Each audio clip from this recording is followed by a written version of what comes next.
You got a question? Want the answer? It's right here and right now. Here's more of the Mike Buck Show on AM 690 and FM 94.3. The Answer.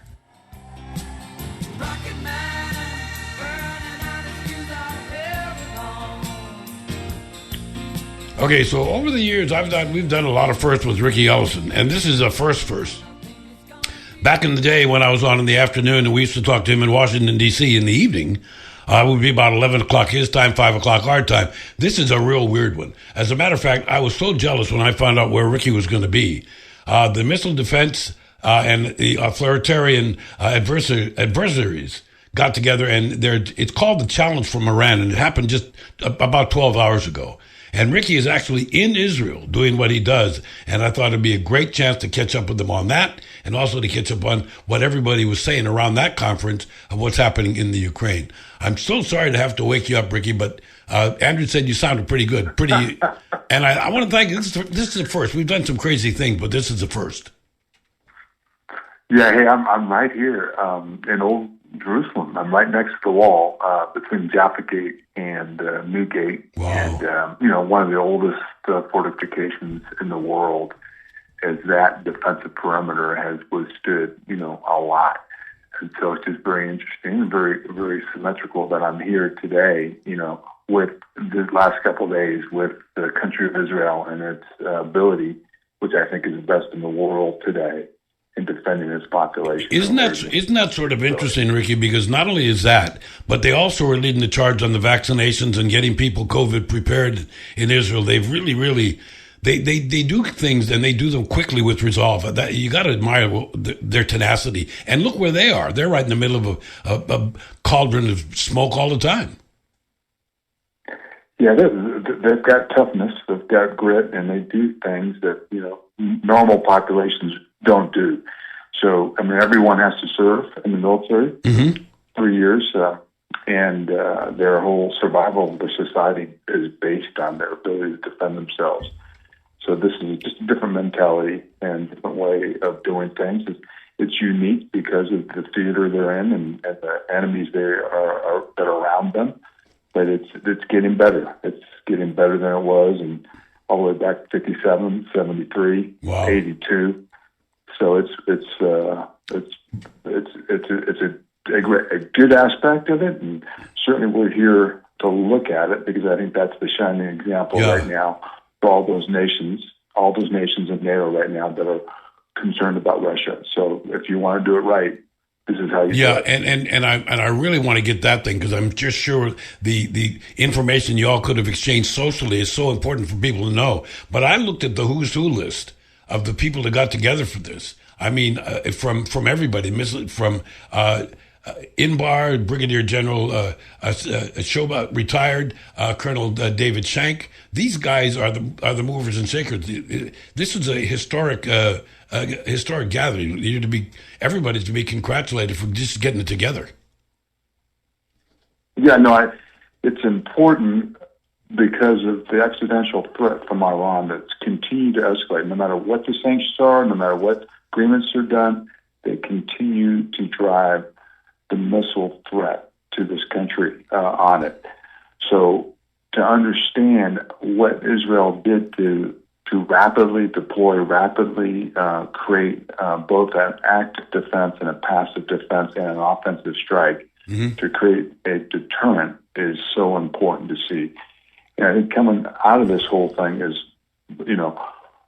look at what they can do in CENTCOM and Middle East. So that they are now shifting, we as a nation have shifted them from European command.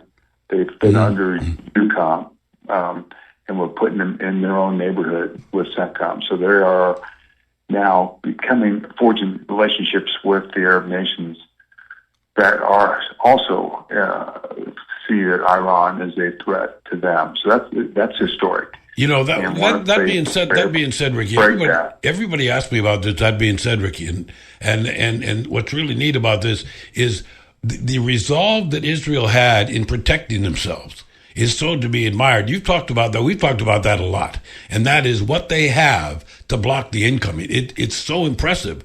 And yet they keep getting hammered and hammered and hammered, but they keep pulling through. It must be so easy for you, not easy, but once you're there, to so admire what they're doing and how they continue to keep their people safe, or try to anyway. Yeah, one of the most awesome things I did yesterday was visit one of their Iron Dome batteries, their active Iron Dome battery. Wow.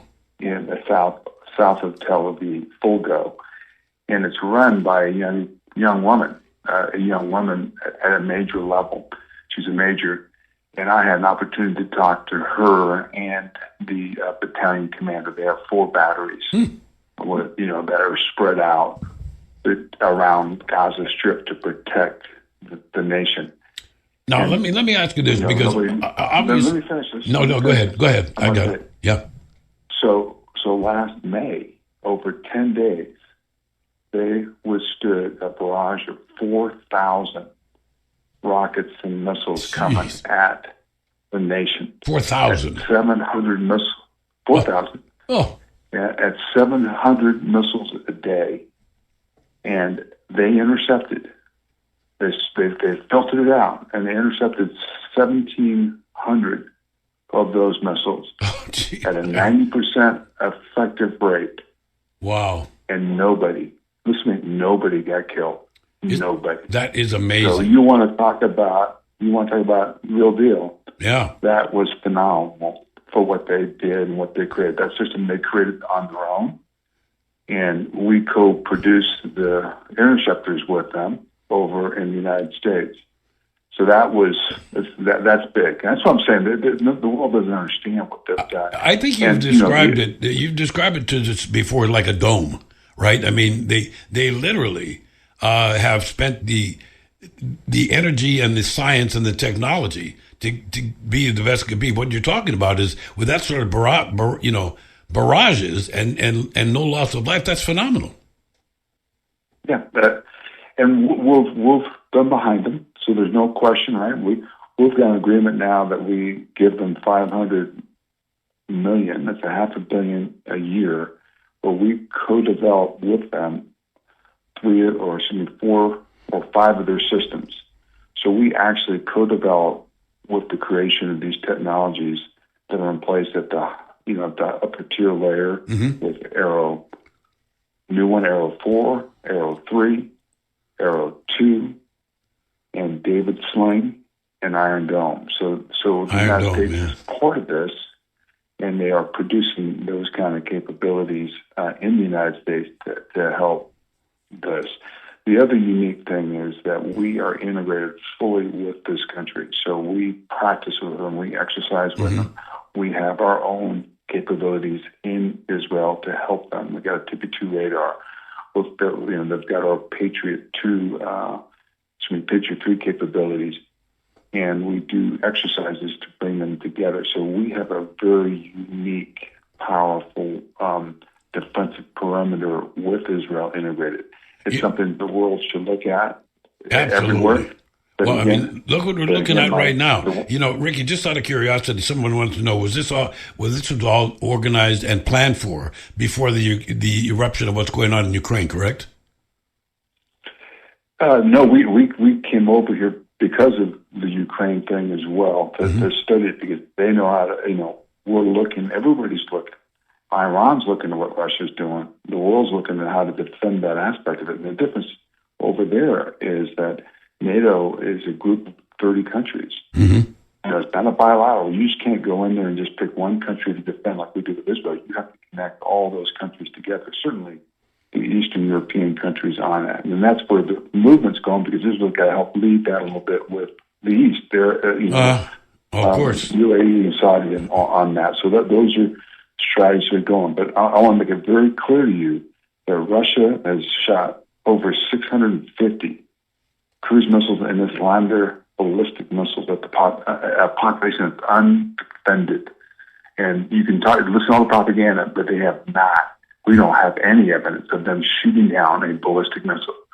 And those ballistic missiles are not being precision. They're not precision like we've done in the Middle East to save lives. Those missiles are doing broad, open ammunition that breaks up to do mass killing. It's awesome. So this is it's a different it's a different experience. And shame, I shouldn't say shame, but I'm saying every nation should have a missile defense capability. It's ridiculous that populations are withstanding this type of thing and not defending when we have the technology to defend it.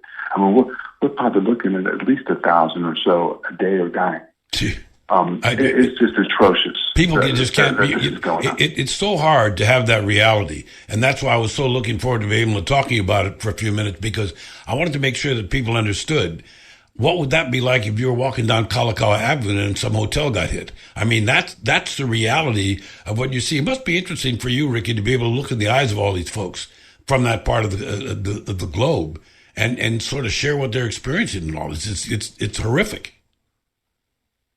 Yeah, but we can see a population. I was in Tel Aviv 2 days ago on the beach, like Hawaii, where people are on the beach and active, with active missile defense capability that defends their ability. So that calms everything down and creates the economy that's going safe, and they are prosperous because of it. They are also deterring the bigger fight on that. Again, our country is doing what we've suggested. They are moving. You heard President Biden yesterday is moving a Patriot unit into Poland. So they're putting this stuff in slowly now. But missile defense doesn't count unless it's in there before the fight. You don't put them in after the fight. Very important. Very important. So you have to use it to deter, and then the first strikes are always missiles coming at the population. So we have to rethink everything. And on the bigger picture, Mike, we have, as a society, have failed to strategically deter Russia. So arms control agreements failed, diplomacy failed, policy failed, the United Nations failed, The Hague failed. So, and mutual assured destruction of a bunch of nuclear weapons failed. Yeah, you know what, so Ricky, I know there's one more thing, though, and that is the deterrent that we're trying to use right now, the economic strangling that we're trying to do. It's backfiring on everybody else as well. I mean, gasoline here in this country, since you went where you are, is to sometime more dollars a gallon already. I mean, everybody's feeling it. That must mean that Vladimir is losing friends at a breakneck speed rate. I don't know much longer this is going on, but I think we have to be prepared for a longer fight. It's very, very scary, isn't it? Yeah, I don't think sanctions did or will or are deterring the leader of Russia.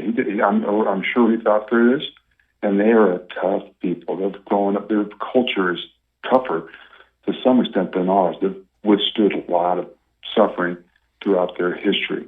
This is them reuniting their country. They're not going to stop because of sanctions, and they're dominant. They're a dominant military. This is not a fair fight.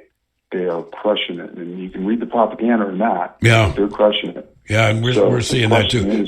Ricky, please do me a favor. I'm up against a hard break. Got to take a quick little break and come back. I got Riki Ellison in Israel. We're live. It's 5:19 in the morning there. It's 5:19 in the afternoon. Here's Malin Moore with traffic. Now, here's more of the Mike Buck Show on AM 690 and FM 94.3. The Answer.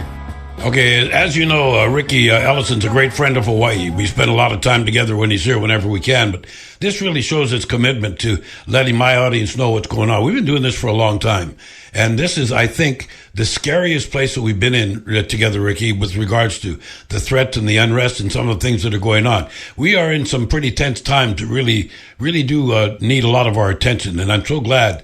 Once again, remind people that are just joining us what you are in Israel for. What was that get together 12 hours ago about? Well, we're here in Israel to understand the best missile defense capability put in place today to defend populations of the sovereignty of a nation. So they have a layered defense of different types of capabilities, mass capabilities that are working today defending their populations. So we're studying that, and we are hoping and hopeful that we can start using some of those lessons for the European nations to look at, or the Arab nations to look at. And let's not forget about the Pacific. I should say, yeah. Very clear, because China is watching the repercussions of the Western world that failed to deter a reunification of of the Soviet Union and Russia. So if we don't effectively deter this, everything in the Pacific that was once China's back in the dynasty's times is going to go back to China. You're also seeing North Korea light it up. So North Korea is taking advantage of this situation by flexing its muscles, and China enabling them to do that. There was a great story. There was a great story today about that, Ricky. Don't know if you heard it now, but Kim Jong-un is doing some remodeling, some building, and some additional work in their nuke facility. So I mean, and they're very, very quick to fire off a few things and let everybody know, yeah, we're still here too. Don't worry, we don't like you either. And the key for all of us is to keep the eye on the ball, because the number one threat to the United States of America, the number one threat to change the world order is not Vladimir Putin. It's China. Well, yeah. So that and our resources can't go this way. And these rich European nations need to pay for their own defense, which they are now. They're turning that up. And we need to stay focused on what we do best, and it is that Pacific. We are so fortunate that we have two major oceans between us and the rest of the world. So it's critical that our deterrent, and we start to rethink what is the deterrent to stop these kind of nations that are going to look to change the world order, that don't abide by any of the rules. Yeah, interestingly enough, another thing that's interesting, Ricky, and I think it's really important for our audience to know this. You actually told me we talked about this a couple of years ago, that the Soviet Union was this sleeping bear that's waking up, and that Putin was the type of guy that wants to the USSR to come back and, to get the Soviet Union and take back all of those things. And if they are successful in Ukraine, what's to stop them from going into Poland and everywhere else? Right. And I think it's going to be those, the Latvia, Lithuania, Estonia would be next. Mm-hmm. And I think they're going to show the example of how much that's going to happen if they do it. So it is just devastating for human civilization to watch this. So at some point, that leader of Ukraine is going to have to say, is it worth every day? Mm-hmm. That meant death and destruction, and to give it up. I mean, everybody doesn't want to hear that, but they have to at some point understand the consequences of the death that's going forward as you continue to do this.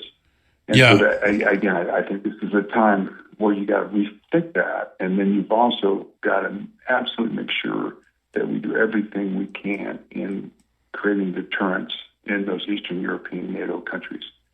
And I also, Mike, I may be a little different, but I don't think we're going to shed American blood. I don't think, that's a difficult thing to think through. Mm-hmm.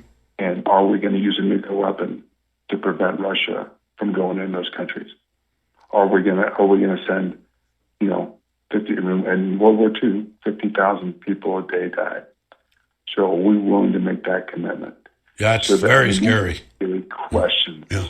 These are big questions, and it's struggling because we've been the same way before World War I, before World War II. We didn't want to get involved in these type of conflicts. Well, I always known you and your organization to be a half full glass rather than a half empty one. But when what you've done now, what you're doing now there, doesn't that give everybody else a thinking, okay, the U.S. doesn't want to have boots on the ground, but boy, we sure want you to have our expertise, and here we are. I mean, that's kind of what's going on right now with all these people that you gathered and had there at such a strategic time.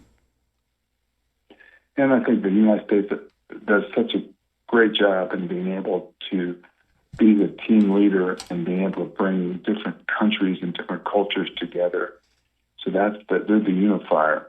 And that's what they did in NATO. That's what we're doing in GCC, and that's what I think we've done in Israel. So We've got to take an initiative, and we've got to put missile defense capability mixed now with our offense in the front lines of these countries. In many respects, in many respects, the people making the decisions about that stuff have had their eyes open the last few days, I can tell you. And I think that that's a wonderful accomplishment, you know. I mean, and I think that a lot of our audience, and you've done your level best to straighten this out over the last couple of years, is you have to understand what offense and defense is. And this is defense, not offense. And credit Israel for having this great defense rather than offense. They don't want to go take anybody. They just want to keep what they got. And should not be the same for everyone?